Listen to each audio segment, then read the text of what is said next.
2. Hold on, I'm standing here.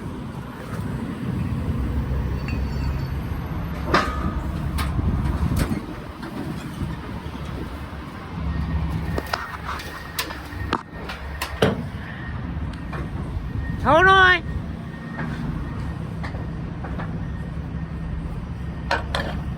That one's ready. That one's ready.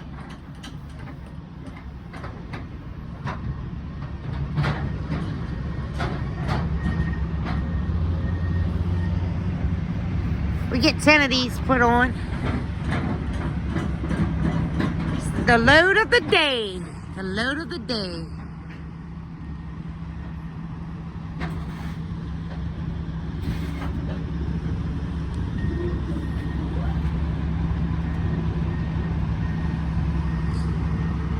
You'll hear me asking Chad 1 or 2. 1 or 2? 1.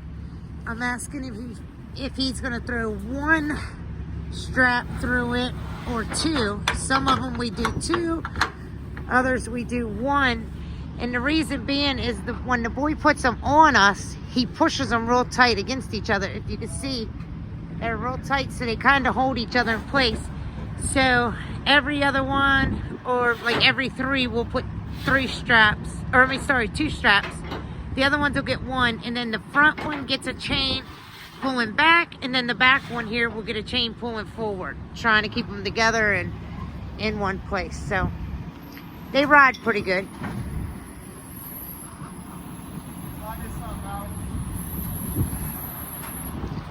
Back or forward?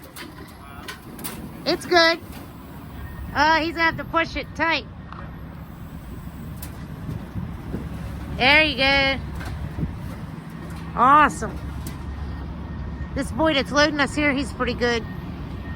He's loaded us all day. This is our second load of these today. Little bit. But it's not past the rub rail.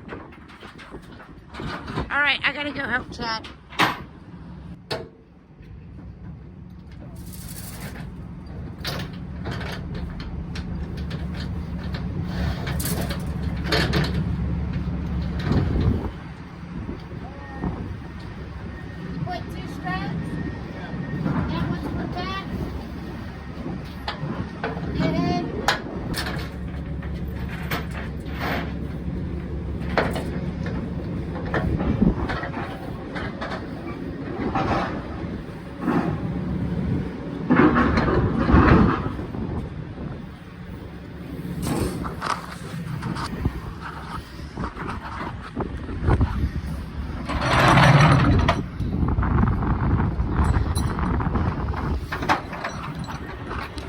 My phone fell, so I'm gonna have to edit some of that out. Yeah.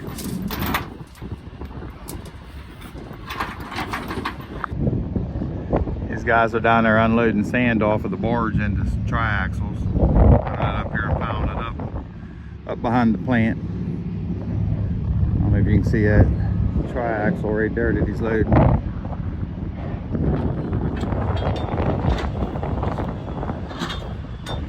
Told Ali the other day, these women fought for this right. She said that lady ought to be hung. That fought for the right to work. Get it, girl. Get it, girl. Get it, girl. Come on, put your back into it. Come on, a little bit more. He wanted to laugh at me, so I made him trade me places. Get it, boy. Get it, get it, get it. Go ahead, get it. Put some back into it. Get it, get it, get it. Go ahead, go ahead. I gotta pump him up a little bit.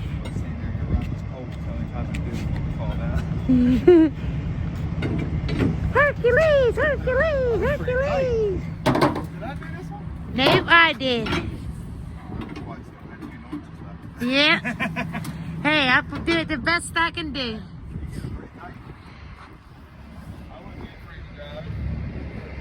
Hope not, because you're driving it.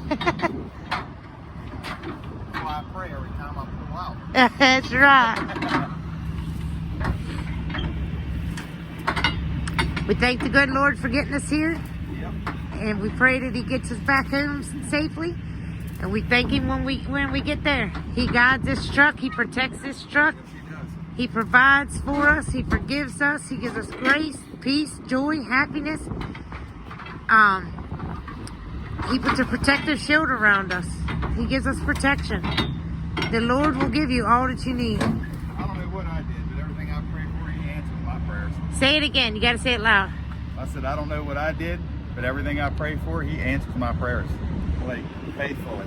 We didn't hook up our microphones, and I'm not sure if you will be able to hear him, but he said he don't know what he's done, but every time he asks the Lord when he prays for something, the Lord definitely answers it.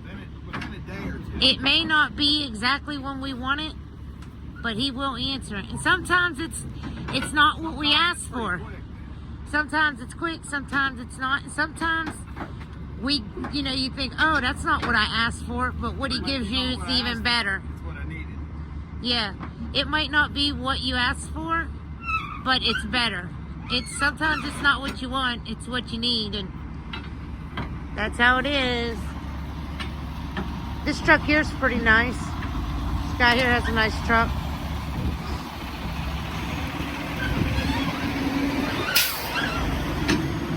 Yeah, it is a nice drive.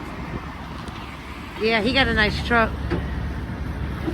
See, the clouds are coming in. It was really nice out here earlier. Sun was shining. It was like 55 degrees. Now it's cold. All you got left is your chain. That temperature dropped a lot since this morning. Yeah, the temperature dropped a heck of a lot. With the windows down, it was nice and warm. Yeah, he's riding with the windows down. I'm like, excuse me, sir, but it's cold over here. I'm sweating. He's like, I'm sweating. I said, yeah, well, I'm not. So let's roll that up.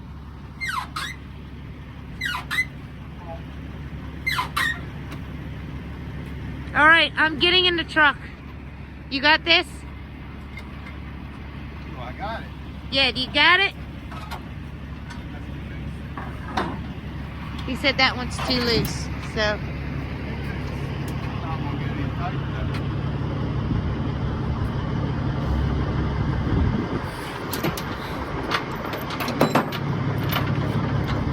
Guess he's gonna move the chain.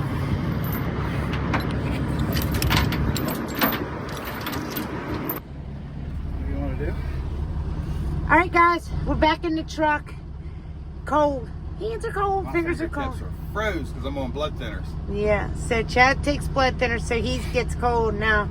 He used to be hot all the time, and I'd be freezing. So anyway, we're back in the truck.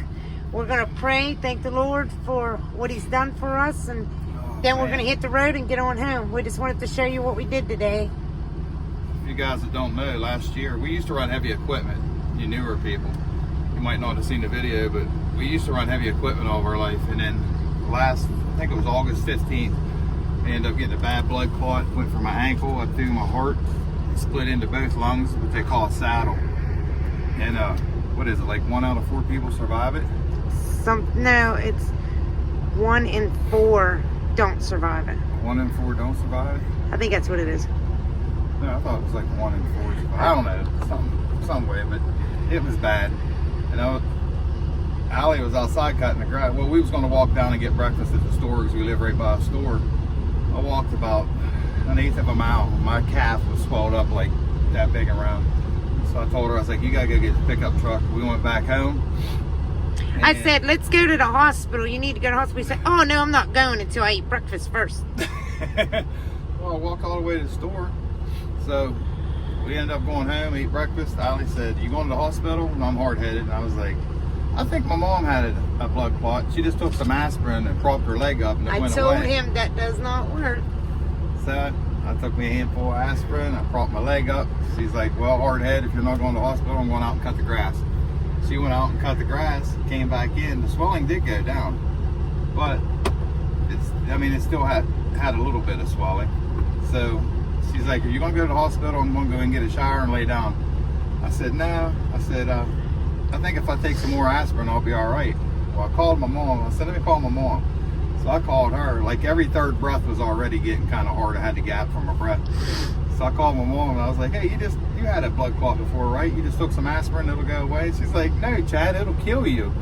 And she's like, that'll get in your lungs. And I was told thinking him. to myself, I'm like, yep, too late. It's already there. Tried to tell him, but he doesn't listen. Tried to tell him the aspirin is for when you're having a heart attack. You're supposed to take aspirin. My daughter called. She was like, Dad, you gotta go to the hospital. You're all I got. So I was like, now I have to go because I can't do that to my kid. So I was like, I'll go in a little bit. So I went outside and I slid a piece of plywood over in the yard about 5 feet. And my teeth just felt like I could feel it in both jaws, just like I had a loose tooth. It was hurting all the way up, all my teeth and my bottom teeth, and my chest burned when I moved that piece of plywood. And I was like, man, I had a heart attack. So I went to the hospital and I told the girl when I went to check in, she's like, what are you here for? I said, I have a blood clot. I said, for sure. I said, but I think I might have had a heart attack too. And she like kind of laughed at me. She's like, you ever had either one before? And I said, no. She's like, well, how do you know you have it? I said, because it's my body and I know how I feel. So they took me back in the wheelchair and checked me out. The girl took off running out of the room. She come back like 10 minutes later. She's like, I got good news and bad news. She's like, what do you want first? I said, give me the bad news. I said, that's what I usually get. She's like, bad news is you got one massive blood clot that goes from your ankle up through your heart and split into both lungs. You're lucky it didn't kill you. I don't know how you're sitting here. She said, and not only sitting here, you're sitting here laughing and joking with us. She said, and not on oxygen. She said, usually people, she said, that have had are on oxygen, they can't breathe. She said, you're sitting here laughing. But that's the Lord that we praise. That's why. That's the Lord we serve. That's right.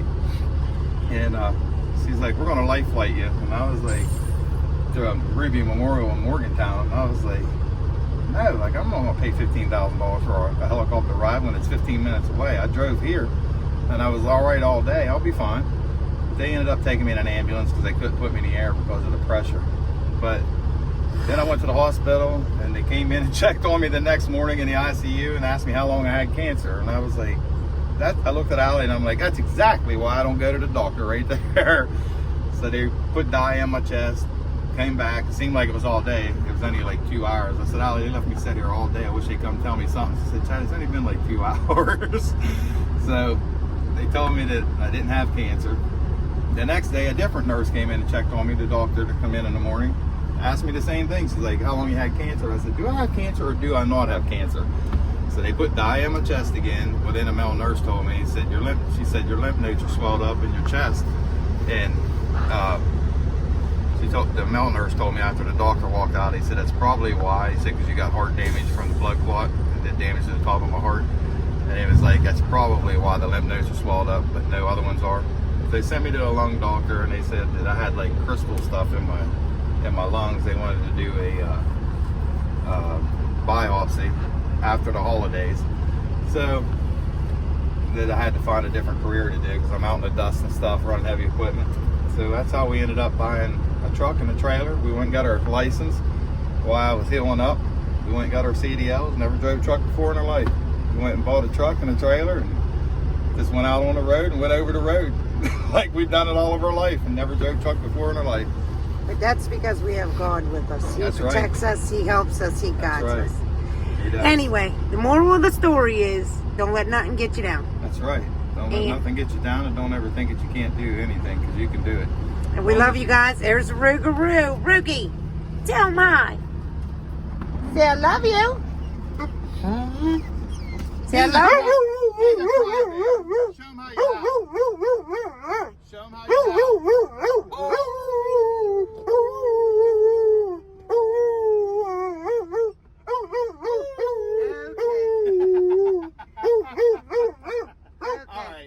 All right, everybody. All right. We love you. Thanks for watching. And if we don't see you here, see you there. God bless you.